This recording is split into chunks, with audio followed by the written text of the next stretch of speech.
C'est une vision étrange qui bouscule nos repères, la Russie éternelle au pays des palmiers. Dans le ciel de Nice se dressent 14 clochers ornés de la croix orthodoxe. Ici, l'histoire et la géographie ont conspiré pour offrir aux visiteurs cette surprise, la cathédrale Saint-Nicolas. Inaugurée en 1912 pour accueillir l'importante colonie russe qui a fait de la Côte d'Azur un lieu de villégiature dès la moitié du 19e siècle. C'était la première église en dehors de la Russie qui était accordée la statue de la cathédrale. Donc il avait toujours un évêque dans cette cathédrale et c'est la plus grande en Europe, en dehors de l'ancien empire russe.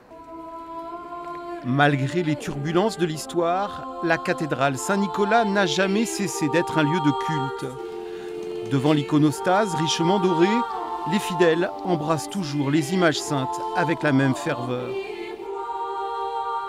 Chaque semaine, la liturgie orthodoxe y est célébrée en langue française et en langue russe.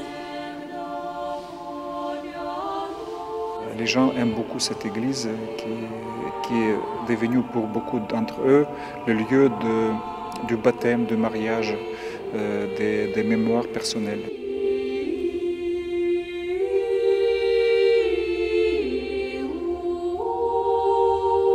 L'architecte Mikhail Preobrazhensky il a utilisé les éléments qu'on peut trouver dans l'architecture du XVIe, XVIIe siècle avant Pierre le Grand.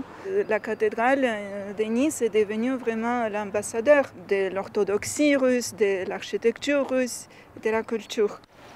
Une ambassade vraiment, car la cathédrale de Nice et le parc qui l'entoure sont la propriété de l'État fédéral de Russie, faisant de Saint-Nicolas de Nice le plus russe des monuments historiques français.